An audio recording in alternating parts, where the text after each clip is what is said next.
Hello everyone, जैसे कि आप सबको पता है बहुत सारे बच्चों को ना फ्लोरल फार्मूला में प्रॉब्लम आती है और ये नीट के लिए एक बहुत इंपॉर्टेंट टॉपिक है। और अगर मैं कहूँ तो मतलब कई बार ना बच्चों को समझ में नहीं आता कि दीदी जो है फ्लोरल फार्मूला कैसे लिखें, कैसे बनाएं। तो भाई ये इंपॉर्टेंट वीडियो है, आपके लिए है, इसको सेव कर लो, क्योंकि हमारे सिलेबस में जो है हमें 4 कुल का फ्लोरल फार्मूला आ सकता है, कोई से भी एक।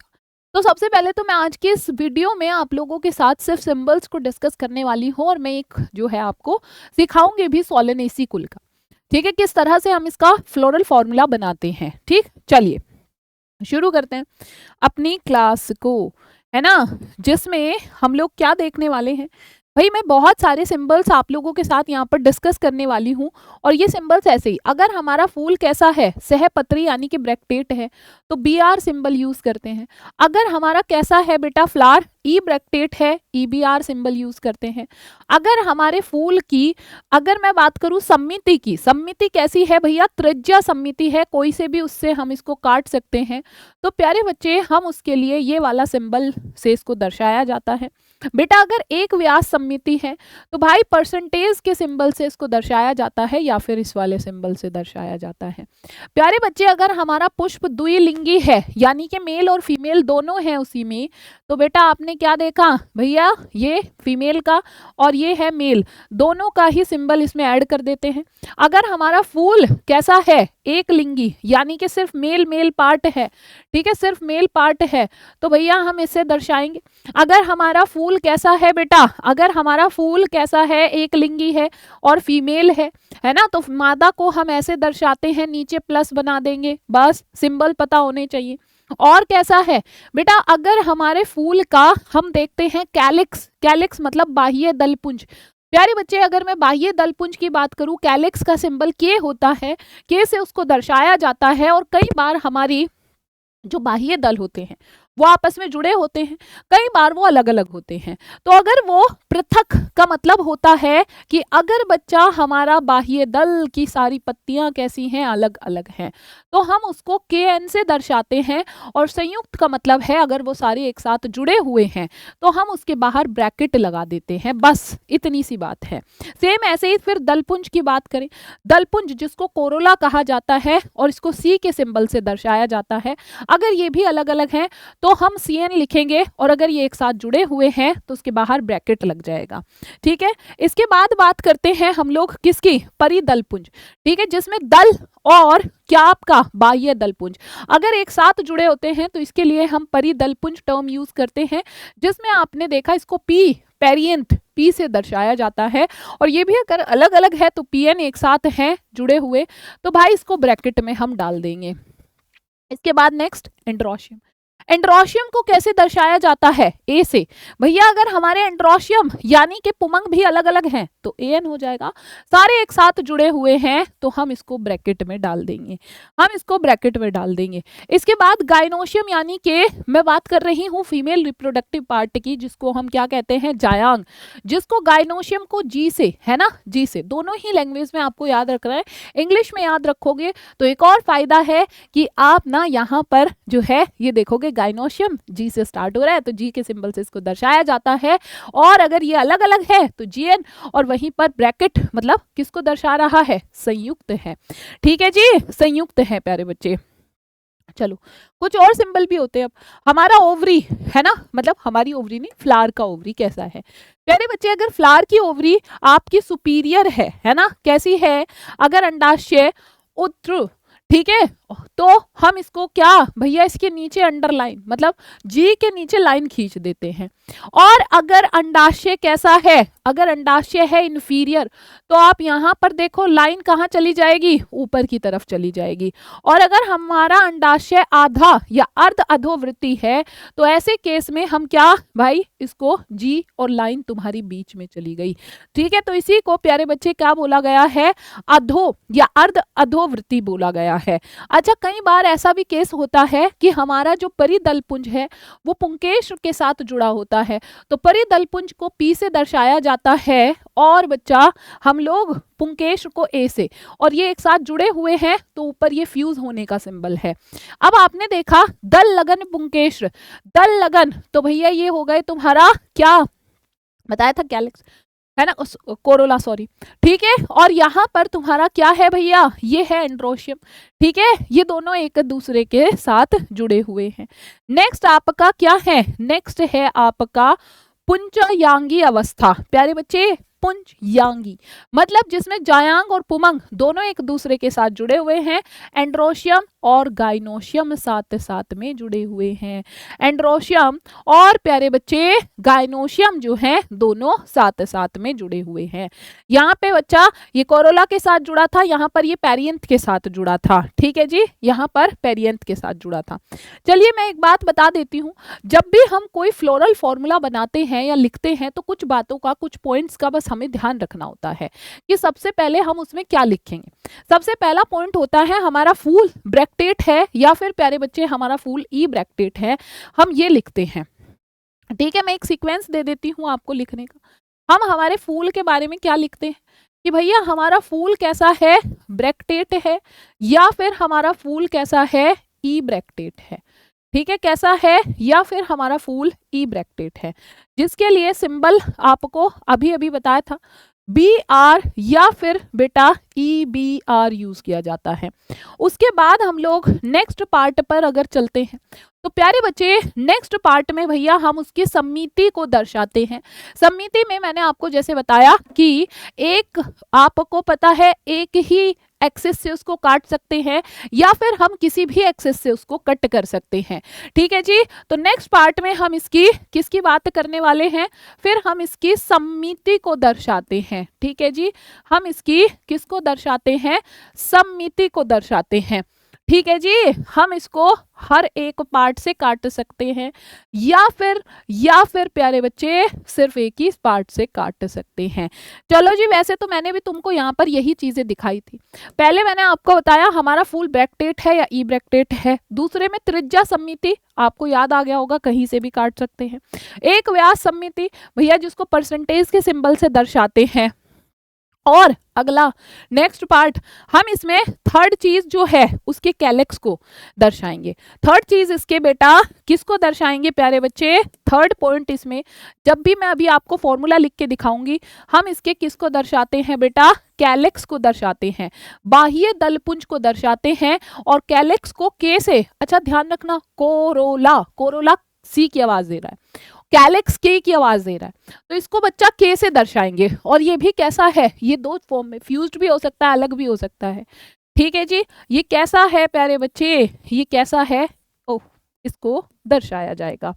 इसके बाद आपको पता है फिर हम फोर्थ पॉइंट पर क्या आता है, फिर बात करते हैं कोरोला की। हाँ जी, अच्छा कैलेक्स में भी हम कुछ बातों का ध्यान रखते हैं, है ना, कुछ बातों का ध्यान रखते हैं। क्या क्या, एक तो इसमें अरेंजमेंट कैसा है, कितने नंबर हैं। ठीक है जी, इसको इससे तो दर्शाया ही जाता है, तो इसके इसमें भी कुछ कुछ पॉइंट्स का ध्यान रखना है। ठीक है, पहली बात है प्यारे बच्चे कैलेक्स की संख्या कितनी है, उनका नंबर कितना है। अब मान लो अगर वो सारे एक ही घेरे में है तो हम K5 लिख देंगे, अगर वो दो घेरे में है तो 2+3 लिख देंगे। ठीक है, फिर बेटा पहले तो उनका नंबर देखा जाएगा, दूसरे पॉइंट पर अगर मैं बात करूं तो उनका अरेंजमेंट देखा जाएगा, जो मैंने आपको अभी क्या बताई है, घेरे वाली बात बताई है। ठीक है जी, दूसरी बात आपको फिर आपकी बात आती है, हाँ जी फ्यूज्ड है या फिर प्यारे बच्चे अब आएगा आपका थर्ड पॉइंट कि अच्छा पहले मैं सिर्फ खाली यहाँ पर सिंबल ही लिख देती हूँ। ठीक है, हाँ जी के से दर्शाएंगे, अब उनका नंबर कितना है। ठीक, और अब आपका अरेंजमेंट की बात आई तो अरेंजमेंट में आपको देखना है, अगर एक ही घेरे में है तो ऐसे K5 लिखा जाएगा, दो घेरे में है तो 2+3 ऐसे दर्शा देते हैं। और बेटा अब उसमें बताना है कि वो भैया संयुक्त हैं तुम्हारे। ठीक है, संयुक्त मतलब एक साथ जुड़े हुए हैं, या फिर बेटा कैसे हैं, या भैया अलग अलग है। ठीक है, या फिर अलग अलग है यानी कि पृथक है। इसके बाद नेक्स्ट पॉइंट कैलेक्स के बाद हो गया तुम्हारा। अब आ जाते हैं फिर फोर्थ पॉइंट पर कोरोला, और कोरोला में भी हम यही सारे पॉइंट्स को फॉलो करते हैं, कोरोला में भी हम यही सारे पॉइंट्स को फॉलो करते हैं। कोरोला में हम इसको कैसे दर्शाते हैं, सी से। सबसे पहले इसमें भी यही बात करेंगे कि इसका नंबर क्या होगा। ठीक है जी, नंबर कितना है इनका। दूसरी बात आएगी इनका जो है अरेंजमेंट कैसा है। ठीक है, इनका अरेंजमेंट कैसा है। फिर ये एक साथ जुड़े हुए हैं या फिर बच्चा ये अलग अलग हैं। ठीक है जी, कैसे हैं, एक साथ जुड़े हुए हैं या फिर या फिर बेटा ये कैसे हैं, पृथक हैं या फिर बच्चा संयुक्त हैं। ठीक है जी, संयुक्त हैं या फिर प्यारे बच्चे ये कैसे हैं, पृथक हैं। ठीक, यही बात हमें यहाँ पर भी बतानी है। फिर इसके बाद हम लोग एंड्रोशियम मेल पार्ट को रिप्रेजेंट करते हैं। फिर इसके बाद हम किसको रिप्रेजेंट करते हैं, हम इसके बाद रिप्रेजेंट करते हैं, ये आपका होता है दल पुंज, दल पुंज। और ये था आपका बाह्य दल पुंज, ये था आपका बाह्य दल पुंज, ये था आपका बाह्य दल पुंज। हाँ जी, नेक्स्ट पार्ट आपका क्या है, नेक्स्ट आपका आता है मेल रिप्रोडक्टिव पार्ट की बात कर रहे हैं। और मेल रिप्रोडक्टिव पार्ट की अगर बात कर रहे हैं तो जिसको एंड्रोशियम बोलते हैं, है ना, जिसको हम क्या कहते हैं। फिर हम इसके बाद एंड्रोशियम बच्चा, इसके बाद नेक्स्ट पार्ट एंड्रोशियम को रिप्रेजेंट करेंगे। एंड्रोशियम में को ए से दर्शाया जाता है और इसमें भी सेम कितने नंबर ऑफ स्टेमन से हैं। ठीक है, कितने नंबर ऑफ स्टेमन से हैं। ठीक है, कितने इसके अंदर जो है पुंकेसर मौजूद होते हैं, हम यही इसमें जो है बात करने वाले हैं। इसके बाद नेक्स्ट पॉइंट पर हम बात करेंगे इसमें किसकी, ये भी स्टेमन भी कैसे हैं भाई, इसका एडहेशन। एडहेशन का मतलब होता है क्या ये, इसके बाद दूसरे पॉइंट पर बात करेंगे, ये बाकी किसी अन्य भाग से तो नहीं जुड़ा। ठीक है, बाकी किसी अन्य पार्ट से तो नहीं जुड़ा, किसी अन्य भाग से जुड़ा है या नहीं, किसी अन्य भाग से जुड़ा है या नहीं। अच्छा, किसी अन्य भाग से जुड़ा है या नहीं, ठीक है, या नहीं, है ना। कैसे हम देखेंगे किसी अन्य भाग से जुड़ा है नहीं, आपने देखा यहाँ पर देखो अन्य भाग के साथ जुड़ता है तो क्या क्या होता है। ठीक है भाई, ये किसके पेरियंथ के साथ जुड़ा हो सकता है, कोरोला के साथ जुड़ा होता है और तुम्हारे गायनोशियम के साथ भी जुड़ा हो सकता है। ठीक है जी, गायनोशियम के साथ भी जुड़ा हो सकता है, तो किसी अन्य पार्ट के साथ तो नहीं जुड़ा। ठीक है, अब हम इसके बाद बात करते हैं फिर अरेंजमेंट की। ठीक है, फिर बात करते हैं इसका भी क्या अरेंजमेंट कैसा है। और इसके बाद फाइनली बात आती है आपका नेक्स्ट 6th नंबर पर आ जाता है आपका गायनोशियम। ठीक है, 6th नंबर पर आ जाता है आपका क्या, 6th नंबर पर आ जाता है आपका क्या आ जाता है, 6th नंबर पर आ जाता है गायनोशियम। ठीक है जी, गायनोशियम, जिसको क्या कहा जाता है, जिसको जायांग कहा जाता है और इसको जी से रिप्रेजेंट करते हैं।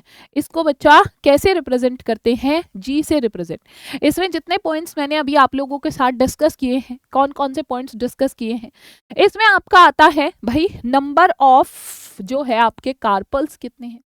ठीक है, नंबर ऑफ कार्पल्स कितने हैं, मतलब स्त्री केसर की संख्या। ठीक है, क्या आएगा भाई इसमें, स्त्री केसर की संख्या कितनी है। ठीक है, स्त्री केसर की संख्या कितनी है।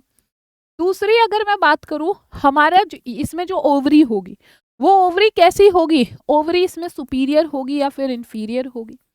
ठीक है, इसमें ओवरी कैसी होगी, ठीक है, इसमें ओवरी कैसी होगी, सुपीरियर या फिर इंफीरियर ओवरी होगी। ठीक है, या फिर सुपीरियर ओवरी होगी, या फिर बच्चा इसमें कैसी ओवरी होगी, या फिर भाई मेरे इसमें इंफीरियर ओवरी होगी। ये हमको इस पर देखना होता है। दूसरी चीज, फिर ये आपस में कैसे मतलब जुड़े हैं, अलग हैं, है ना, मतलब पृथक हैं। ये पुंकेसर पुंकेसर तो नर के अंदर होता है, स्त्री केसर आपके ये पृथक हैं या फिर आपस में जुड़े हुए हैं, संयुक्त हैं। ठीक है, या फिर आपस में ये जुड़े हुए हैं, मतलब ये सिनकार्पस है या फिर एपोकार्पस है। चलो ऐसा ही एक फॉर्मूला हम लोग देखते हैं यहाँ पर किसका, जो आपकी बुक में दिया हुआ है, कौन से फैमिली का। हम लोग सबसे पहले इसमें बात करते हैं सोलेनेसी फैमिली का। ठीक है, हम लोग बात करते हैं किसका, सोलेनेसी। ठीक है, सोलेनेसी फैमिली की बात करते हैं। सोलेनेसी जिसमें आपका आलू आता है, बैंगन आता है, ये सारे के सारे आते हैं। अब जैसे मैंने आपको बताया है, सबसे पहले तो हम इसमें यही चेक करते हैं कि हमारा फ्लावर कैसा है, ब्रैक्टेट है या फिर हमारा फ्लावर ई ब्रैक्टेट है। ठीक है, तो इसमें आपका फ्लावर जो है ब्रैक्टेट या फिर कैसा हो सकता है, या फिर ई ब्रैक्टेट हो सकता है। ठीक है जी, कैसा हो सकता है, ब्रैक्टेट या ई ब्रैक्टेट। नंबर 1 पे मैंने आपको यही बताया। दूसरा हम इसकी सममिति की बात करते हैं, तो भैया इसमें कैसी होती है सममिति, त्रिज्या सममिति होती है ना। कहीं से भी किसी भी पार्ट, किसी भी पॉइंट से हम इसको कट कर सकते हैं। जैसे मैंने अभी आपको बताया था, फर्स्ट पॉइंट हम यहीं से स्टार्ट करते हैं, ब्रैक्टेट है या ई ब्रैक्टेट, फिर सममिति की बात करते हैं, त्रिज्या सममिति। अब हम आ जाते हैं इसमें फिर इसका बाह्य दलपुंज के अरेंजमेंट में। बेटा बाह्य दलपुंज को क्या बताया था मैंने भाई, कैसे रिप्रेजेंट किया जाता है। अच्छा, इसमें ये भी दर्शाते हैं, हाँ जी इसमें ये भी दर्शाते हैं। एक पॉइंट यहाँ पर ये ऐड करना है, सम्मिति और असम्मिति के बाद हमारा पुष्प कैसा है बेटा, हमारा पुष्प कैसा है। पुष्प कैसा है से मतलब क्या है भाई, हमारा पुष्प जो है एक लिंगी है या फिर प्यारे बच्चे द्विलिंगी है। एक पॉइंट ये भी ऐड किया जाता है। तो अगर मैं बात करूं, ये जो सोलेनेसी फैमिली का हमारा पुष्प होता है, ये कैसा होता है, ये होता है द्विलिंगी। अच्छा जी, द्विलिंगी में मैंने अभी अभी आपको एक बात बताई थी, द्विलिंगी को ऐसे रिप्रेजेंट करते हैं। इसके बाद हमारा आता है क्या, इसके बाद आता है बाह्य दलपुंज, जिसको कैलेक्स कहा जाता है, और वो भी कैसे होते हैं इसमें। ठीक है जी, कैलेक्स कैलेक्स कैलेक्स। अगर मैं कैलेक्स की बात करूं तो के से रिप्रेजेंट करते हैं, और इसमें फिर उनके अरेंजमेंट की बात होती है, फिर उनके नंबर की बात होती है ना जी। नंबर कितना 5 होता है। फिर वो फ्यूज्ड है या फिर अलग अलग हैं। ठीक है, मैंने अभी अभी आपको फिर क्या बताया था, फिर इसके बाद हमारा सम्मिति हो गया, पुष्प हो गया प्यारे बच्चे, फिर हमारा कैलेक्स होता है। कैलेक्स को के से दर्शाते हैं, फिर उसका नंबर अरेंजमेंट है ना, फ्यूज्ड है, अब के भैया अलग अलग है, हम इसको इससे रिप्रेजेंट करते हैं। ठीक है, इससे रिप्रेजेंट करते हैं।